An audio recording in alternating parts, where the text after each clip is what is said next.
Hello, Hope Unlocked listeners. Did you know I offer coaching? New Wings Coaching empowers women to rise up with new wings in their calling, communication, and connections through coaching, courses, and community. To hear more, please email me at Kristin, Kristin,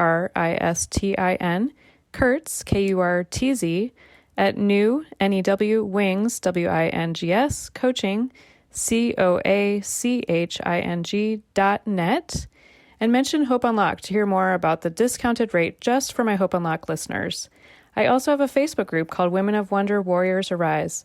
Just check out the show notes for the link to access the group, and you can also access the show notes for my email address as well. Enjoy today's show. Welcome to the Hope Unlocked podcast. I'm Kristin Kurtz, your host. I pray this episode is like a holy IV of hope for your soul. Please help me welcome my sweet friend, Vicki Boone, to the show. I have gotten just the privilege, just this summer to get to know you better through a retreat that I was at with a friend that is a mutual friend, that just even the way that they met is incredible. But I would love for you to just share a little bit about yourself, and we'll kind of get into the meat and the goodness of your testimony and how the Lord has walked you through so much, and the beauty from Ashes story. Like, I'm already going to cry. Like, okay, don't start that. I know, because I've heard your story. I heard it at the retreat, and I was like, yeah. Oh my gosh, would you be open to sharing on here? Yeah, and it took me a couple of months to kind of say, okay, maybe I'm ready. But sure, I would love to tell a little bit about myself. I currently live in Central Illinois with my husband. We've been married 39, soon to be 40 years. Wow. I have 3 and now 4 children, which will be explained at a later date, and 7 grandchildren. Mm-hmm. I've spent the bulk of my career in elementary education as a special ed teacher, retiring the year of COVID. That was real fun. Yeah. I missed it so much, I returned part-time to the field that next school year. Mm-hmm. My husband and I have a place in Wisconsin that we love to escape to, and every opportunity we can, honestly. Mm-hmm. I would say that my life has been a lot of trials and tribulations along the way, and my love for Jesus is what has brought me through those trials. Isaiah 41:10 is for sure my Bible verse. It's my verse that's gotten me through countless things. Fear not, for I am with you. Be not dismayed. Now I'm going to get emotional, for I am your God. Okay. I will strengthen you, I will help you, and I will uphold you in my righteous right hand. So that has definitely been steadfast for me. Yeah. So, yeah. So that's just a little tidbit about me. And yeah, I mean, if you want me to, I'll just jump right in, because you jump right in. Like, I feel like you've got a lot to share here, and I want to make sure that we cover what he's calling you to share here with the gals who are listening in. Okay. All right. I'm going to jump right into it. Here we go. Okay. Yeah. So when I was 16 years old, I was raped after work, walking out to my car. I don't really have any recollection of how I got home that evening. I drove myself, but I don't really have any recollection of how I actually got there. I immediately showered. I went to bed and told my parents I was sick. I stayed in bed for days on end and told my parents I had the flu, until my father figured out that something was very wrong and knew that that was not the case. Mm-hmm. I finally told him what had happened, and I can only imagine, as a father looking at his daughter, how devastating that was for him. Shortly thereafter, I would say a couple of weeks thereafter, I began with morning sickness. Well, I didn't know it was morning sickness. I thought it was the flu. My mother knew otherwise. And it was at this time she took me to the doctor. And it was determined I was pregnant. Mm-hmm. I was devastated. I was mad at God.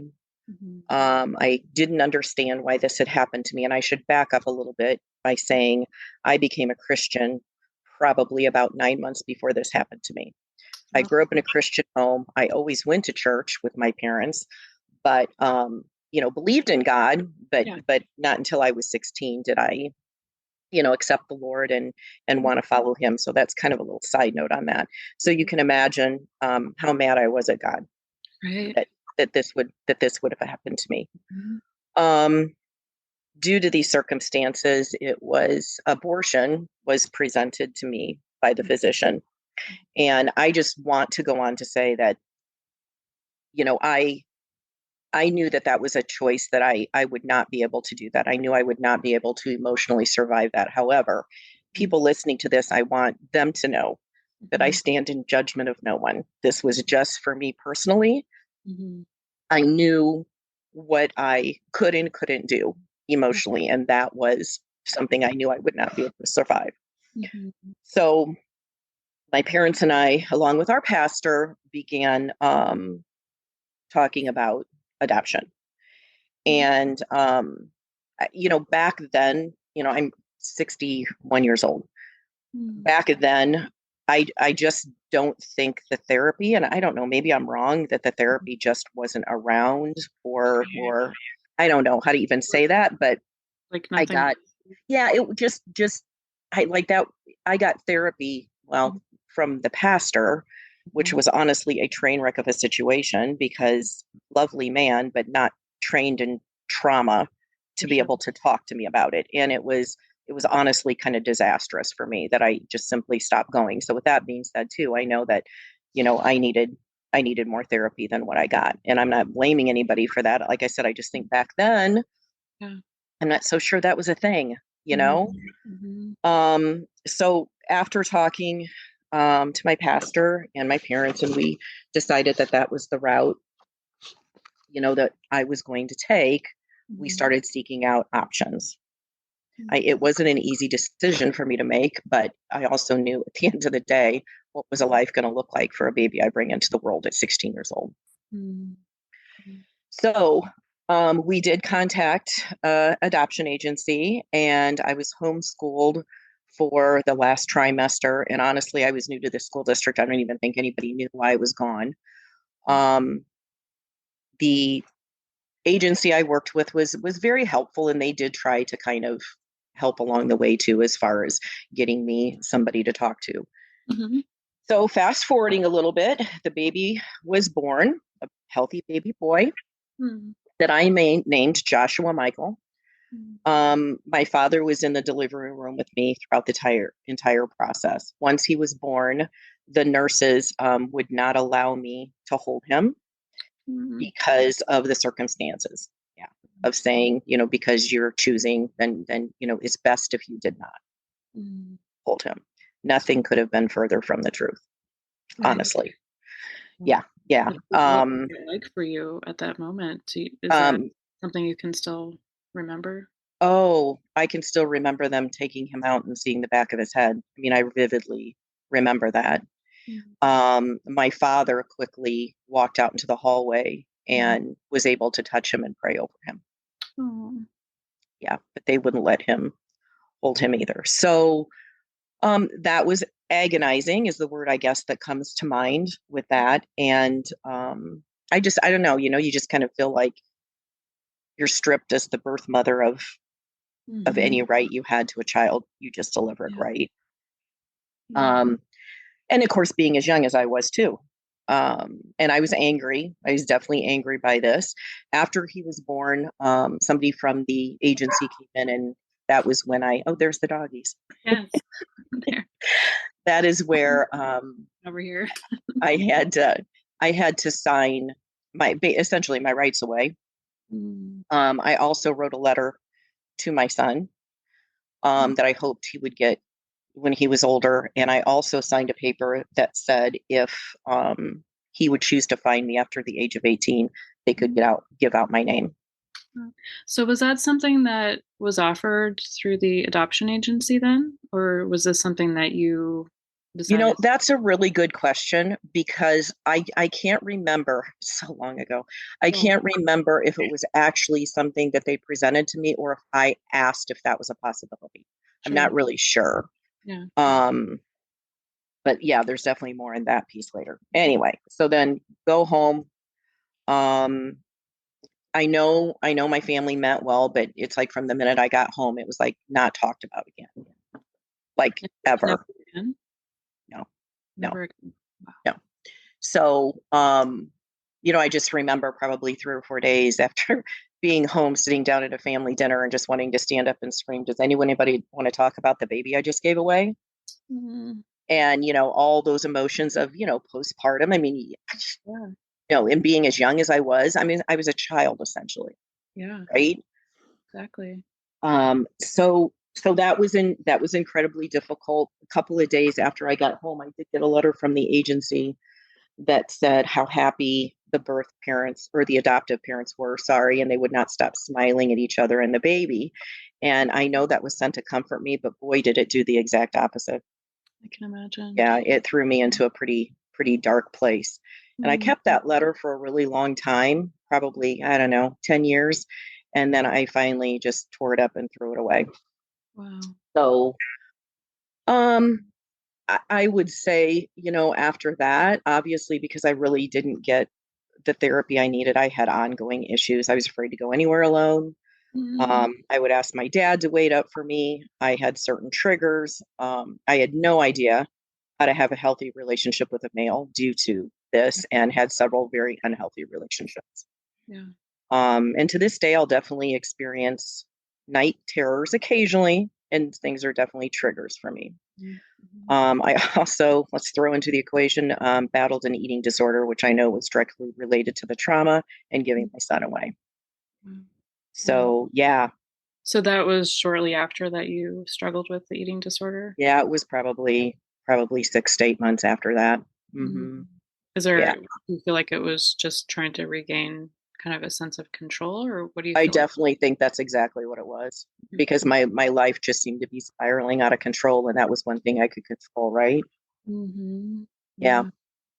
So, life goes on. Met my husband eventually, who was incredibly patient with me, and he knew what had happened. I told him what had happened, and eventually we married, and I kind of felt like my life was slowly healing and becoming somewhat normal. And my husband and I, why we talked about it initially throughout our marriage, it was never discussed again. And I look back on that and I think that was a lot on me. I should have, I was still so devastated by giving this child away and thought about him all the time. I think I should have, to my husband, expressed that. And I just never did. I just kept it in. So did he know about the... He did. He did. He did. I did not, I would never started a relationship. I mean, that's a pretty big piece, right? So I wanted him to know the story of that. And yeah. But then we just after that, it was just kind of like, oh, okay, well, we're not going to talk about it again because that's unpleasant. Yeah. Can I go back a little bit? Sure. You, as you were pregnant, did you, you were saying that there really wasn't a lot of support or therapy, and obviously, your family, they probably, again, didn't know what to do themselves. And I think a lot of times in families, every family is imperfect. And there's an eagle that is flying by my house. Super fun. Obviously every family is imperfect. And I think a lot of times, I think a lot of families just think it's best, if we just don't talk about it, it's just, And yes. And I guess I should back up by saying I was the oldest. And so I had 3 much younger siblings. Well, a couple much younger siblings. And so, I think that, I'm sorry, what'd you say? This was just like obviously a first for them. Oh, correct. Like, what do we do? What do you do? I mean, what do you do? And like I said, I hold no ill will towards my parents, because it's like, how do you handle a situation like this when you are trying to, raise your family? Yeah. Did you Yeah. end up getting therapy after, you had the baby, then you were dealing with eating disorder, just a lot of fear, night terrors. Was there a point, even before getting married, that you sought out therapy or had friends around you, or did anybody come around you, or did you even share with many at that point? No. No therapy, no. I mean, I had one good girlfriend that I could talk to about it. But everybody's uncomfortable about the topic, right? So you read the room with that. And when you're talking to somebody about this, it's uncomfortable. Not that they're not trying to be supportive. They simply have no idea what to say. Yeah. Right. Right. And again, I mean, I just think as far as therapy, then as years go on, it's just like, well, clearly you've coped. Yeah. And, you're fairly successful. You have a great husband, you've got great kids, and it's like life seems semi-normal, probably from the outside looking in. Should I have had? Absolutely. I don't know. I guess maybe I just didn't know how to go about it. Right. Right. Yeah. So I guess like just kind of a little stop there, like for the woman who's listening in who, maybe has walked through something similar, maybe recently or what have you, like what would you say to her about reaching out to others? Like how would you I absolutely wish that I would have pursued that a little bit more and gotten therapy way back. Or even in my, as I go on, then I will talk about like I never got over it. Every time his birthday rolled around, I was in a dark place. Family vacations were triggers for me. I'd see my children playing in the sand and, go, there should be a fourth. And so looking back at that, 100%. I mean, here now I can be so logical about it all at 61 years old and go, oh, you should have, it's that whole coulda, woulda, shoulda, right? Good on ourselves either. It's, you can look back, and with wisdom, give, wise advice to other women who maybe have walked through this, Yeah, absolutely. I mean, I'm a big, huge proponent of, yes, going and talking to somebody and realizing too that maybe that first person that you get with be a therapist, a counselor, it may not be your person. That may not be the correct fit for you. Right. So keeping an open mind with that too, like don't shut that off just because that first person you see you don't jive with or whatever, keep on it. So, I'm forever going to be damaged for sure. But as we know, Jesus is the healer. Yeah, beauty from ashes, right? Yeah. And can I also ask another question? Sure. I'm thinking as we're talking about like the people to reach out to. I love your honesty. How you said you were mad at God. I've had times in my life. I got saved when I was, how old was I? 25. Immediately had 2 miscarriages, and I was like, "What the heck is this?" I thought this was gonna be like Cinderella story. I had this tainted view of what life would be like after I was saved. And like you, I was really mad. I was sad. I had all the emotions. And,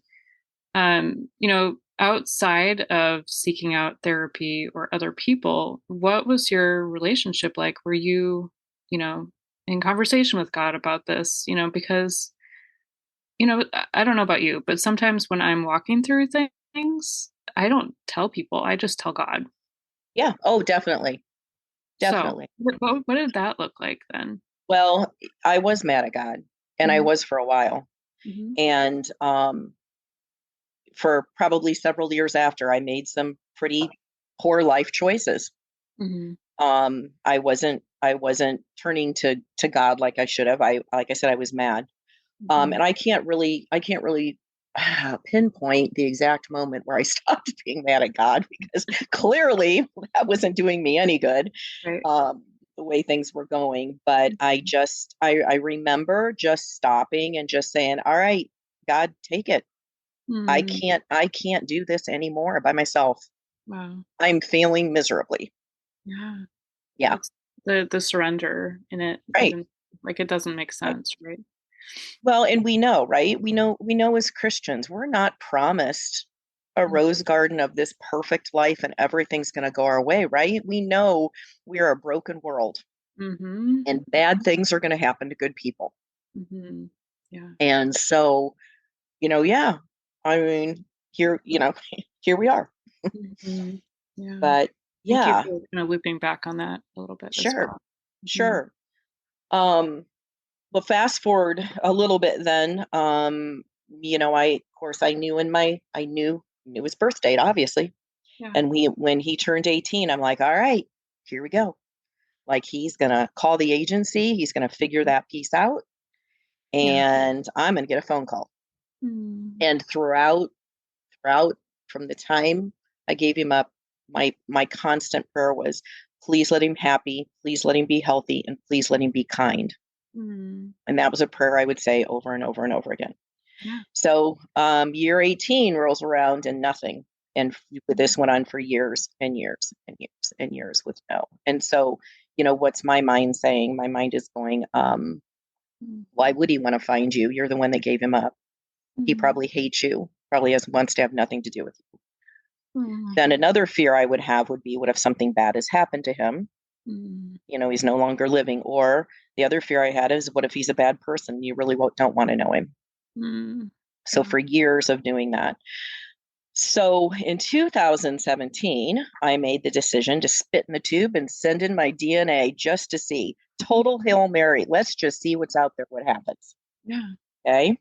So when you did that, were you doing that thinking that you might be able to find him? Oh, 100%. That's the only reason I did it. That was the only reason. Okay. Oh yeah. And I regret that I didn't really share with my husband why I was doing it. Okay. I was kind of like, oh, cool, then I'll find out, little bits and parts and, right. So no, that was the sole reason. Not that the other stuff wouldn't be interesting. Okay. Yeah. Yeah. So more years would go by and nothing. Then,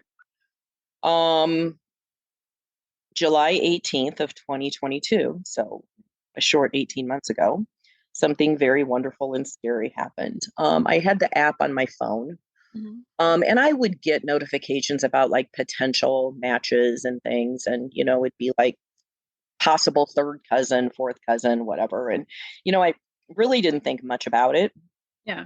So I clicked it, and it said I had a message, and and I'm still like, okay, what's this? Yeah. And I opened this message to it was a very ill-composed paragraph, essentially asking, if I could possibly be his birth mom. What I would later learn is he was just so nervous about typing it, that it just didn't come out right. Well, because of that, and the picture was so very small, I couldn't even really make him out. I thought, oh, great. They have scammers that are trying to, get in and, whatever. And I responded back. It did say this was a potential parent-child match. Okay. But I honestly still was thinking, this is not this. Somebody's messing with me. In the back of your head, you were just like, no. Oh, totally. I'm like, yeah, whatever, kind of annoyed, kind of like, like, I responded back. You are. I responded back. I didn't think it could be true. And then a few minutes later, he responded back with this really nice message that basically said, I am so sorry to be bothering you, or to bother you, something like that. It was just like very nice. And I'm sitting there and I'm thinking and I'm like, well, if that's like a scammer, that's a pretty nice response back, right? Very nice. So I'm like, okay. And so then I threw this out and I'm like, where were you born and what's your birthday? And a few minutes later, it popped back and he responded with all the correct information. Oh my goodness. Now, you imagine my heart is like beating out of my chest. Right. I can see it. Yeah. Oh, yeah. Yeah. And I'll never forget the absolute exact location on I-39 in Beloit where I was, southbound. Oh, wow. Etched in my brain, forever will be. I then took a minute and I responded back that I said, we need to talk. That's all you said? That's all I said. We need to talk first. That's all I said first. And then my husband and I pulled off the exit to get gas. Now, keep in mind, I'm not sharing any of this with him right now because I'm so freaked out. I don't even know what to do. And you're the passenger, right? I'm the passenger. Thank goodness I was a passenger. She's like, I can't even stay in my own lane right now. No, I would have been. Yes, no, thank goodness I was a passenger. Yeah. He pulled in. to get gas. And I looked at him and I just said, I think my son found me. And of course it took him like and he will say that, he suppressed it. I mean, he totally forgot about it. It took for a few minutes to All those sink. years, he forgot about it. Yeah, I mean, he just, the look on his face was like, what are you talking about? So, oh wow. So then I responded back to Wade again, which is his name, and I said, we need to talk. And he threw out, this was on a Monday. See, I remember all these finite details of this. It's amazing. And he said, how about Wednesday? And I'm like, okay, well, of course, what do you think I did the entire trip home? What was I doing? On every source of social media platform I could find, looking him up. I wanted pictures. Yeah. I wanted, I did not need to look past the first picture to know it was mine. Wow. At all. The family resemblance was just uncanny, honestly, looking at him. The closer we got to home, about a half hour before I got home, and this is done through messaging through the app. Okay. And I just said, I'm going to be home in a half hour. Is there any way you can talk tonight? Because I'm thinking, I cannot wait 2 days. There's no way. Yeah, I wouldn't be able to either. Oh my gosh. No. And he did respond back that yes, that would be fine. And he must have said to me 2 or 3 different times, all I want from you is my medical information, and I have zero expectations of a relationship with you. And I remember thinking, well, okay, there we go. That's all he wants. So I get home and I send him a message and I say, I'm home. And he responds back that he was going to eat supper first. Right? Let's just say it like a man, right? Let's just say it. And I'm like, it's like I have emotional diarrhea going on right now, and you want to go eat your supper. Okay. Hey, let me know when you're ready. Yeah, just let me know when you're good.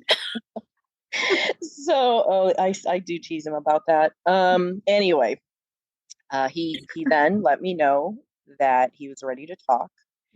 And I think I called him. Yeah, I think that's what happened. I think he sent me his number and I called him, and I was positively shaking.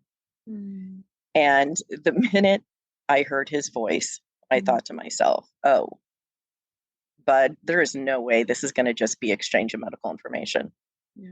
At least, information, at least in my book, because I mean, I'm like hook, line, and sinker. My heart, a piece of my heart has been out there for so many years, and you're that piece to my heart. Of course, I didn't tell him that because that would have been probably scared him away, right? Right. He had me on speakerphone so his wife could be part of the conversation. The hardest thing for me was to tell him the circumstances surrounding it, right? Yeah. That was hard. I even hesitated telling him that piece, but I knew that was a piece he deserved to know. We probably were on the phone about 15 minutes, gave him whatever medical information I could provide for him. And we got off the phone, but before we did, I wanted to so bad. I was sitting here thinking, I wanted to say, I always loved you. I always will, that kind of thing. But I'm like, oh, okay, Vic, pump the brakes. Yeah.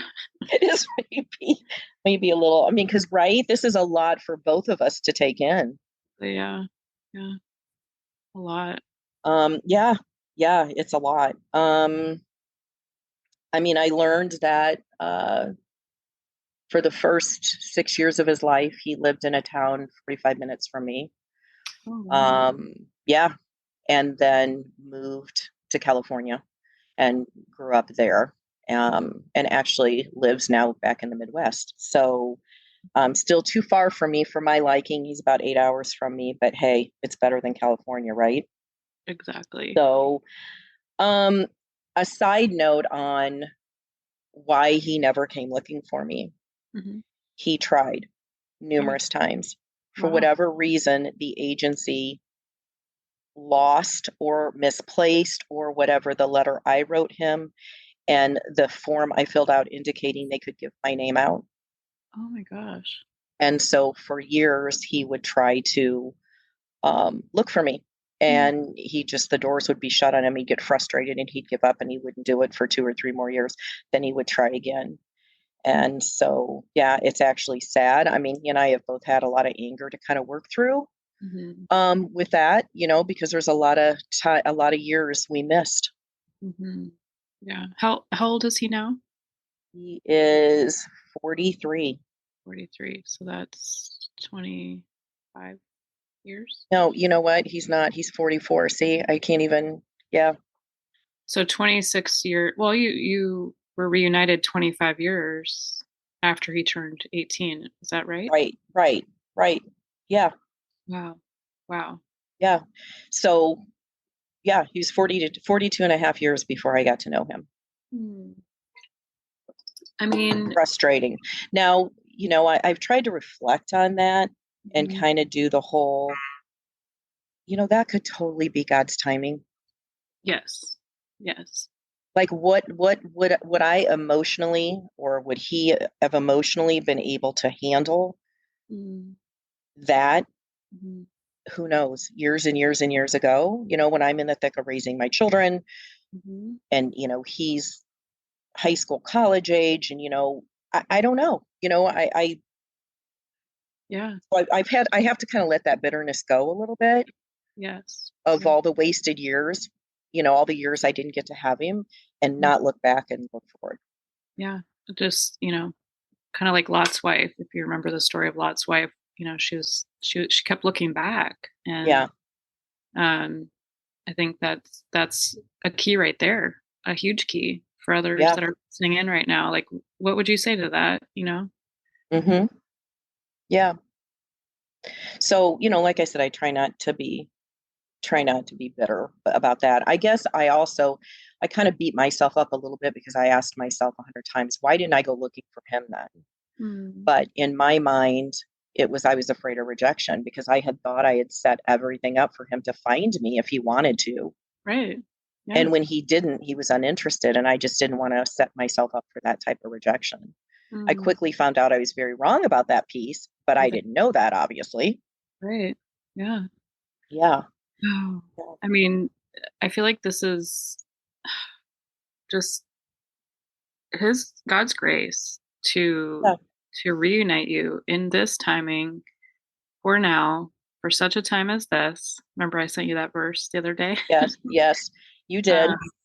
Yeah, and for you to be able to share this testimony, not only with the gals who I was so privileged to be with at that retreat last summer, but the way that you share this, you are such a mama, a beautiful mama, Thank you. powerful mom. I mean, to be able to walk through this, especially as a 16-year-old, basically on your own. Yeah. That is how many women out there are walking through a lot of things on their own. I know right now, a lot of women feel really isolated and walking through some really hard things, and you've walked through so much. Yeah. And I know that you are such a pillar in your family, Well, thank you. I did a lot wrong too, it's yeah. I mean, this is just so hard to navigate. And, even with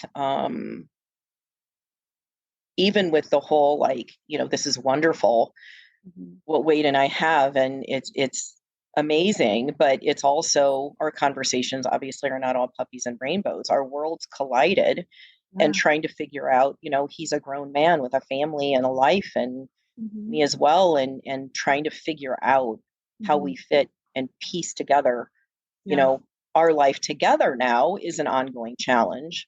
Okay. Yeah. So I'll move on a little bit from that and kind of talk about, he and I kind of jumped in with both feet. And I think that was really, really hard for maybe our spouses and other family members to compute, to kind of be patient with. I mean, I will say, for probably those first, oh gosh, I don't know, months, It was like I just want to talk to him all the time. Like almost wanting to catch up, right? Yeah. Like, okay, what sports did you play? Tell me about your birthdays. What did Christmas look like? All of those things that I missed out on. I just would, like, poor guy. I was like hammering with questions. Tell me about your mom and dad. And, speaking of his mom and dad, all of those prayers that I said for him couldn't have come true any better. He's an only child. He had a wonderful, his father has since passed. Mother is still alive, but a wonderful family, and his parents, the sun rose and set on his head and still does. And I could have not asked for any better scenario for him, which is so very comforting to me, but it's also very bittersweet. Yeah. Does that make sense? It's like I'm jealous that someone else got to raise him and be with him and all of those things that moms like to do with their kids, as thankful as I am that turned out. Yeah, it's still a little hard for me. I can imagine. I really want to kind of do a little stop on that prayer. As simple as that prayer. Right. Was. He heard your cry and your prayer over him. Yeah. And, wow. Yeah.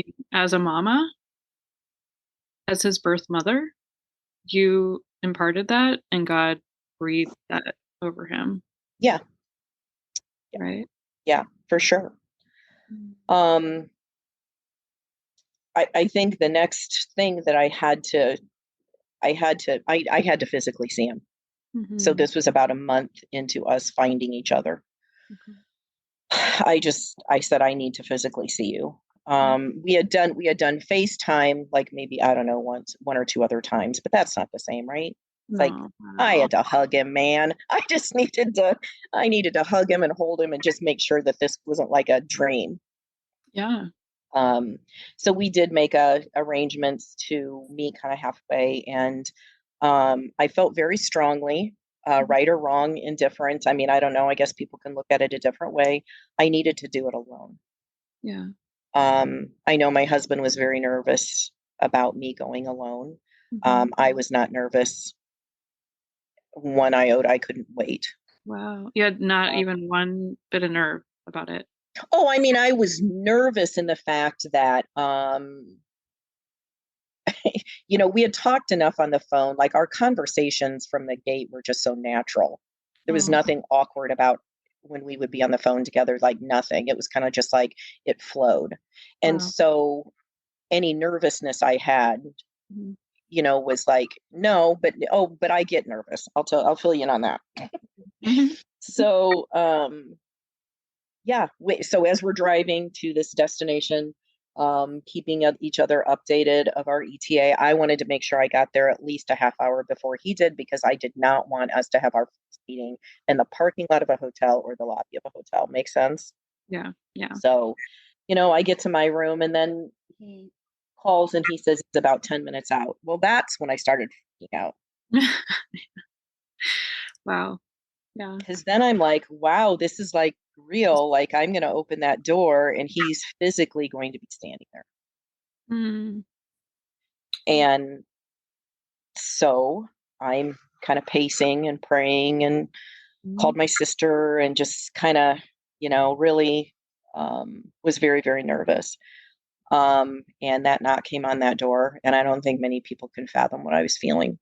It still gives me goosebumps when I think about it. And anybody that knows me that sometimes I handle awkward situations with humor, which is maybe at times inappropriate. But I finally opened that door to him, and I think I said something dumb like, "Don't I know you from somewhere?" I know, dumb. I think it's cute. Well, it's just like, what do you say? Hey. Nice to see you. Nice to meet you again. Yeah.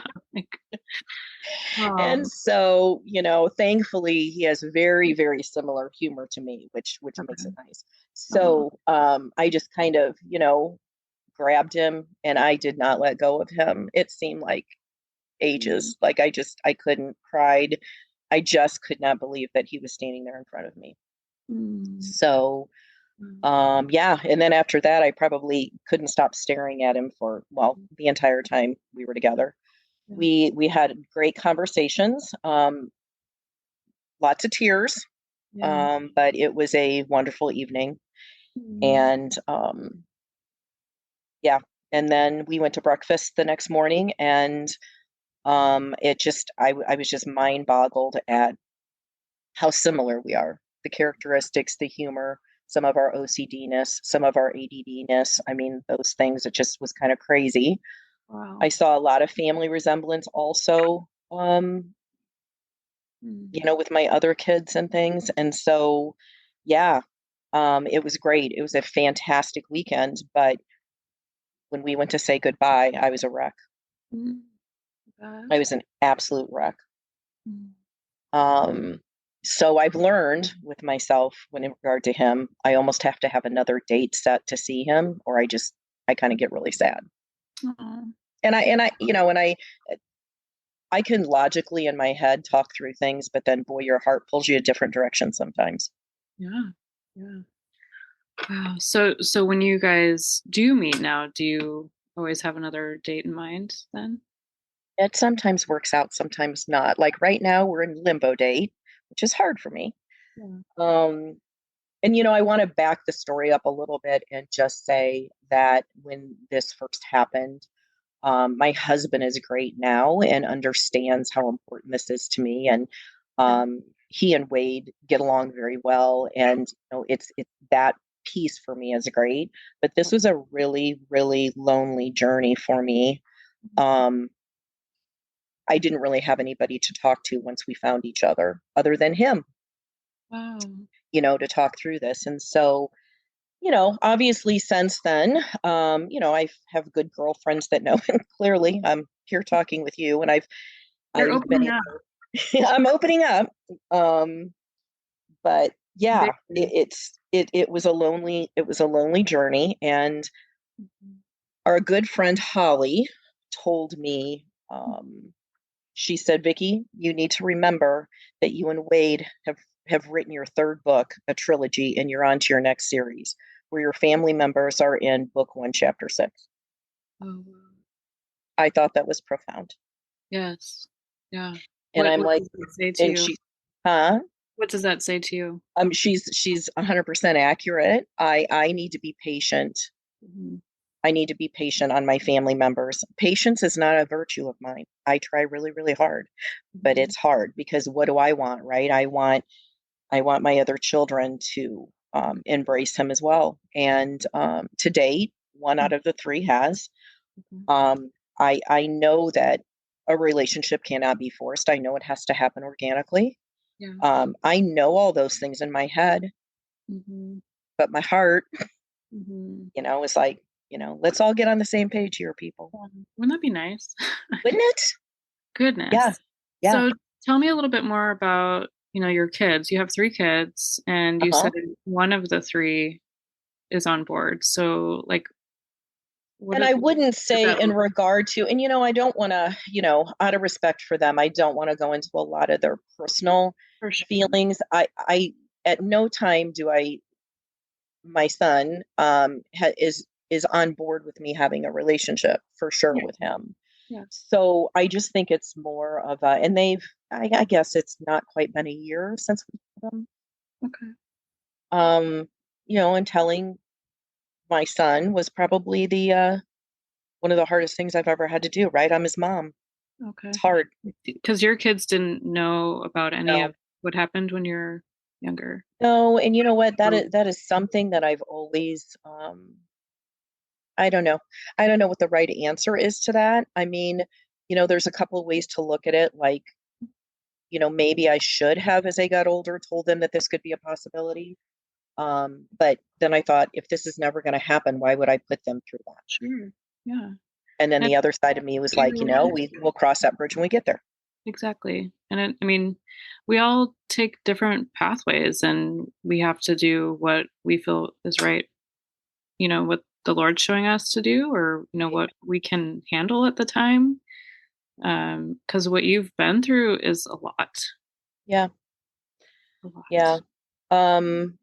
Yeah. And I've told people that I am really good about laying my problems and fears down at the cross. Like I'm really good at that. Like, you know what, Lord, here you go. Take Mhm. it. But guess what I do? A couple days, a couple weeks later, boy, I'm going to run right back there and I'm going to pick it up. Mhm. And that's something Mhm. I continue to work on Mhm. with knowing, like I said, I can talk through this in my head and it can Mhm. sound so logical. Mhm. And then my heart, Yeah. Yeah. they just don't always match up. They don't, do they? And They it's don't. our flesh, right? I don't Oh, know if you tend to right. be more analytical in nature. Do you feel like you might be kind of more the analytical side? Oh, for sure. Yeah. When and there's a journey in that. Yeah. Yeah. I think I was, if I look at my DNA, I'm more analytical, and I've become kind of almost too on the other side. Not to say that that's a bad thing, but to just have just raw faith that makes no sense. There's a journey there, right? Right. And Right. it all goes back to surrender, and like you said, dropping it off at the cross and leaving it there. Yeah. I don't know how many times I've picked up my stuff. I had a friend prophesy over me years ago. She's like, Kristin, you're a burden bearer, aren't you? And I'm like, I think so. Mhm. So she Yeah. saw me wearing a backpack, and it was filled with rocks. And she drew a picture, and it was actually a picture of me, a little stick figure with a backpack. And it was so heavy. And I needed to actually, like, she put an arrow to the cross and finally leave it there. Yeah. And for me, several things have been literally a daily surrender. Like, it's Hmm. daily. And would Yeah. I love for things to just, be finally put there and not picked up again? Absolutely. And I know that they will. But Right. I think for a lot of us who've been through trauma, including myself, like, it's a protective mechanism at times as well. Oh, Um, 100%. control things, and again, like, grace, all the grace over you. I just am so, like, proud of you. And again, we just met last summer and we were at a retreat, and I was just like, oh my gosh, I just love this lady. Oh, thank you. I think Thank I'm partly, I don't know, I'm drawn to connect with people who've been through some really hard things, because Sure. not only is it unlocking the voice to share the story, because after I heard your testimony, I never would have, you look at somebody, you're like, I never would have guessed, you know? Well, it's that saying that, be kind to everyone. You don't know the battle people are enduring, and it's so true. It Yeah. is so true.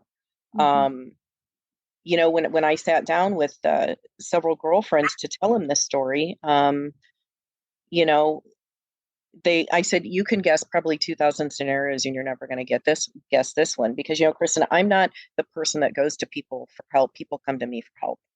Like Sure. I'm the sounding board for them. Yeah. And, let's psychoanalyze that a little bit, right? Oh, hey, I don't want to think about where I'm I at. get So it. let's I'm with talk you. about you. Yeah. You're like, no, let's turn it around. Right. Get Let's turn it. around. Right. Yeah. We're the helpers, right? Yeah.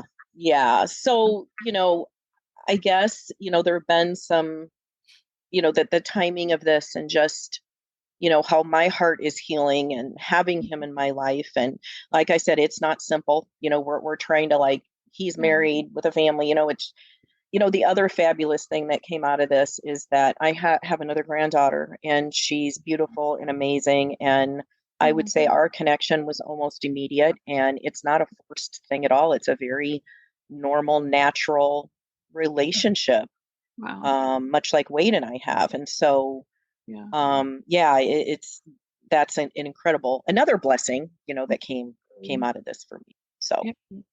Well, if you look, let's look back for a second. And um, we can look back and, at least for me at times, especially years ago before I was saved, it was a lot of like, oh, how can this happen to me? Like, oh, why me? Just a lot of self-deprecating thoughts. And I guess I would ask, like, what if you look back on the biggest blessing. You're talking about the blessings, and we can see the blessings through even the hardest of times. Like, what would you say to that about all of what you've walked through?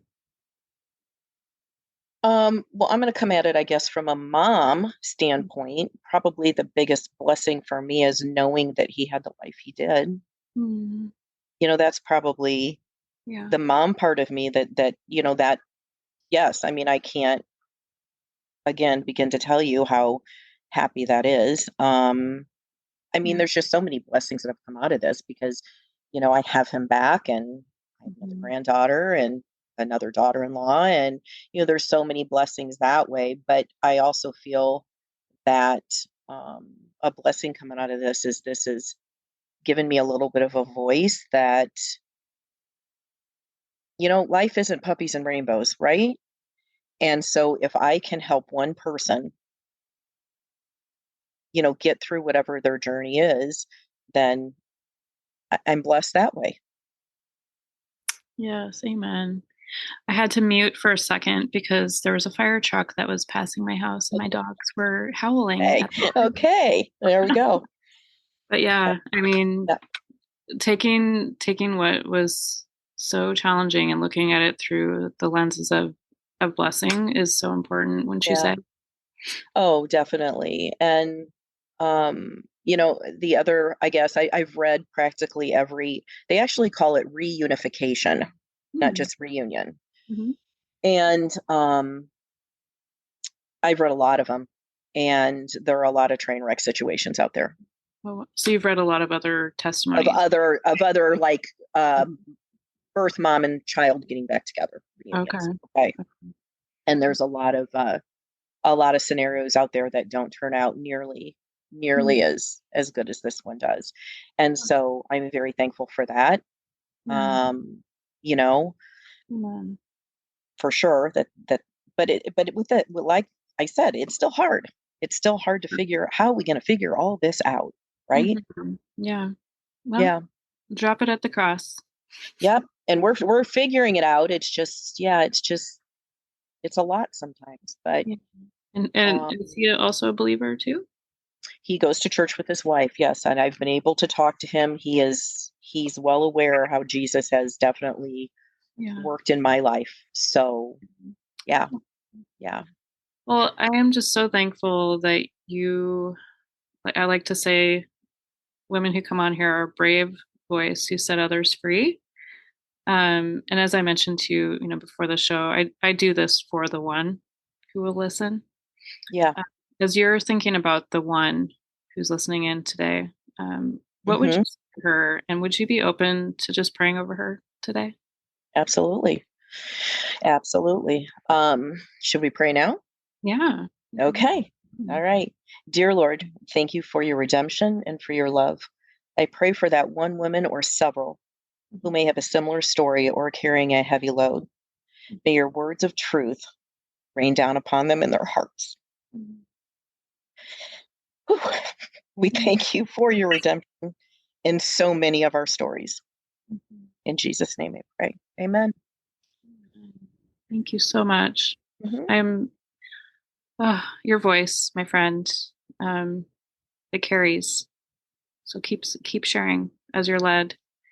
Thank you. Um, I can't wait to see everything he does in and through you, just continuing on this Yeah. journey. I like to Yeah. call it weight training, WAIT training. Okay. Um, I you mentioned the patience piece. Uh-huh. There, we go to the gym, right? It's like Right. the weight training. It's resistance. There's resistance training that Right. strengthens our muscles, and he kept showing me that there's a process to the weight, and it's very hard. Let me just tell you.